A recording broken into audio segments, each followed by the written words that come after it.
Hello, everyone, and welcome to Teaching Social Science in the Senior Phase, otherwise known as TSSS 702. My name is Varushka Jardine, for those of you who are new to this course, and I'm very pleased to be your lecturer for this semester.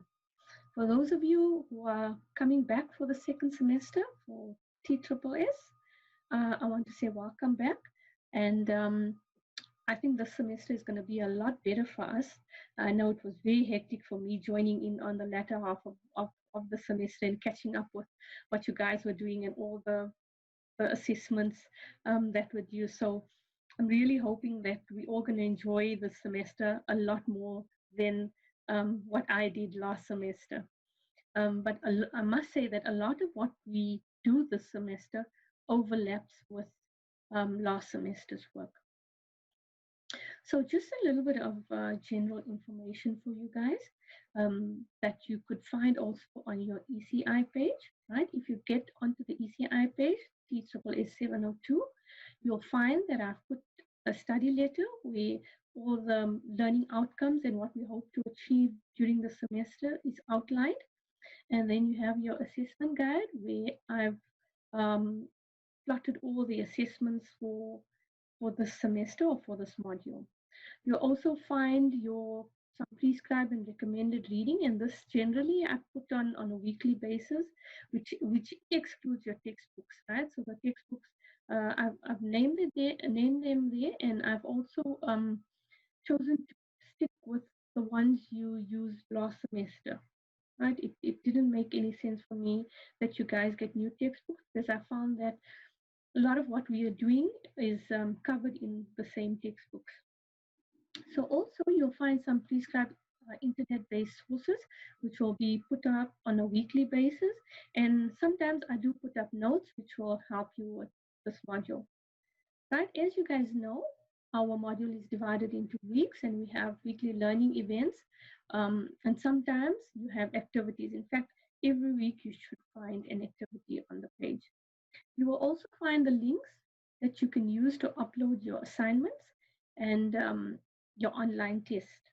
On the top of the page, I have announcements where, when and if I deem it necessary to make an announcement, you'll find it under the announcement section. You also have your start your referencing technique guide on the page. And then for those of you, again, that are new, my email address is on the page, varushkaj@emory.ac.za. For all any inquiries besides academic, you can contact the support desk or the DL support desk or the PGCE support desk, right? I have those email addresses up on the page. I deal only with your academic queries. So yeah, you can contact them. And please, if you email me, please be sure to state your full name and your student number. Right. So last semester, you explored through the concept of social science and answered the question, what is social science? I'm sure you also realize that the answer to this question is not always clear cut. Now, Russell, Waters and Turner, which is one of your prescribed textbooks, state that the primary purpose of social science is to help young people develop the ability to make informed and reasoned decisions for the public good as citizens of a culturally diverse, democratic society in an interdependent world. Now, in addition to this, there are many other definitions of social science, right? Our CAPS document states that the social science curriculum aims to provide opportunities for learners to look at their own worlds with fresh, critical eyes, and perhaps more importantly, it aims to introduce learners to a world beyond their everyday realities. Schools should be special places that provide learners with knowledge to which they would otherwise not have access to. Right. In addition to this, we also know that social science should aim to give the student a critical understanding of history and geography, not only of their immediate environment, but or their country, but an understanding of other people's unity and diversity of world history. So that is why when we start teaching social science for the first time in grade 4, we start off with the learner's immediate environment, then we progress to the area, provinces, country, and so forth, right? Because of this particular aim. So this year, this semester, your program is divided into 3 learning units. The first learning unit is designing social science lessons and lesson programs. So you guys have done this before. You've submitted lesson plans to myself and to Ms. Trim, and I know you did more than one. But I've decided that uh, I'm going to just change it a bit in that we're going to break it down where we will start with the introduction and try and do our get good introductions or do like a basic understanding of introductions and then move on to the body and the other parts of the lesson plan. So basically we're going to break it up into parts and then go through each part separately. Then your second unit is on assessments, right? Here we will explore various types of assessments. You might be asked to set an assessment on a particular topic or do an assessment on a particular topic. You might even be asked to do peer reviews on assessments. So we're going to explore every aspect of assessments. Then your third unit and last unit is a very exciting one. It's meeting expectations as a beginner social science teacher. Now, here, what is expected is that you will explore everything that is expected of a beginner, of a social science teacher on the very first day he or she walks into a school. So, basically, it's getting you prepared for teaching, walking into school on the very first day and being ready to teach social science. We'll go through all the requirements, what you need to get yourself ready for this. Right. So our role is educators of social science, right? So what is our role as educators of social science?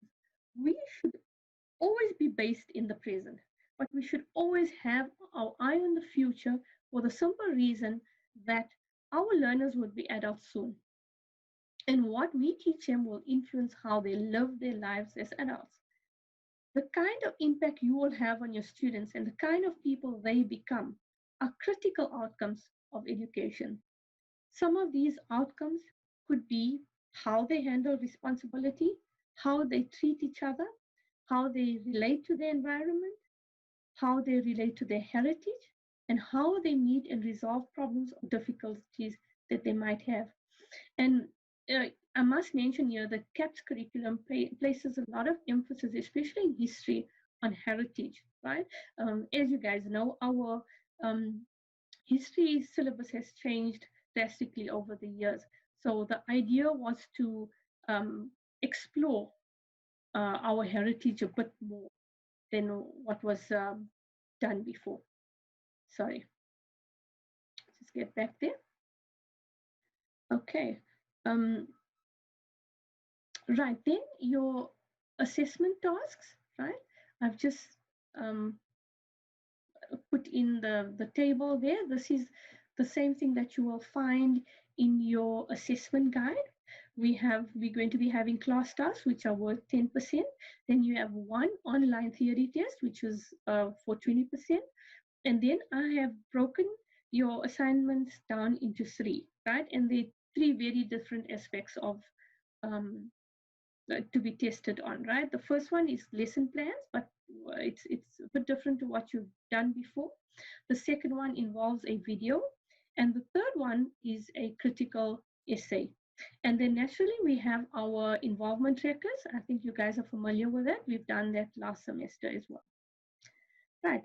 So even though the CAPS curriculum keeps history and geography as separate subjects, they, they often transcend disciplinary boundaries.